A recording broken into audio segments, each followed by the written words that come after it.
अभिषेक मिश्रा लिखते हैं, प्रणाम अनंत श्री। ओशो को कहते सुना था कि तुमने कभी प्रकाश को नहीं देखा, सिर्फ प्रकाशित वस्तुएं देखी हैं। क्या प्रकाश से आशय अनमैनिफेस्टेड सोर्स से ही है या सृष्टि के अलावा प्रकाश जैसा भी कुछ है? देखिए, अगर टेक्निकली साइंटिफिकली हम जब प्रकाश की बात करेंगे तो प्रकाश और प्रकाशित वस्तुएं ये एक हमारे विज्ञान के दायरे की बात हो जाएगी। तो टेक्निकली तो हम जो इल्यूमिनेटेड ऑब्जेक्ट्स हैं, प्रकाशित हैं, उन्हीं को देख रहे हैं। प्रकाश को सीधे देखने का फिनोमिना नहीं है। लेकिन प्रकाश जैसी कोई चीज़, जब हम अनमैनिफेस्टेड सोर्स और इन सब की बात करेंगे तो हाँ, निश्चित ही हम अनमैनिफेस्टेड सोर्स को कभी नहीं देखते और उसको कभी भी देखेंगे भी नहीं। लेकिन उस इन्फिनिट पॉसिबिलिटीज़ का जो डायमेंशन है, अनंत संभावनाओं का जो क्षेत्र है, उससे निकल कर जो सब मैनिफेस्ट होता है, हम वो देखते हैं। हम मैनिफेस्टेड वर्ल्ड ही देखते हैं।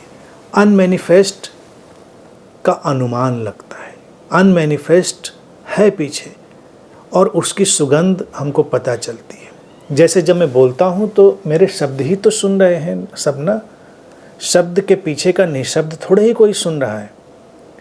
लेकिन जितना गहरा निशब्द, उतना ही शब्द हमको स्पर्श करके कुछ विचित्र सा करते हैं, अकल्पनीय सा करते हैं।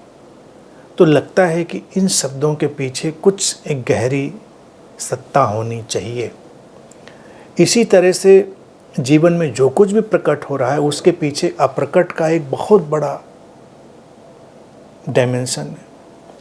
उस अप्रकट, उस अनमैनिफेस्टेड से ही सब आ रहा है। तो हमको उसको जानने की कोशिश भी नहीं करनी, क्योंकि वो जाना ही नहीं जा सकता। वो अननोएबल की रेंज में है, अननोएबल अज्ञेय की रेंज में है, अज्ञेय के क्षेत्र में पड़ता है। तो उसका कोई भी हमारे लिए व्यावहारिक उपयोग नहीं है।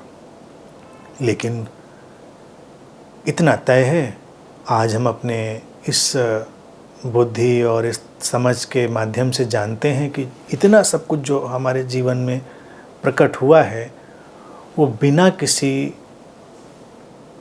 अप्रकट स्रोत के, जिसमें सारी संभावनाएं सन्निहित हो, नहीं हो सकता। तो वो एक अननोएबल, अज्ञेय का डायमेंशन है। हम जितनी भी बात करेंगे, हम नोन और अननोन के डायमेंशन की ही बात करेंगे।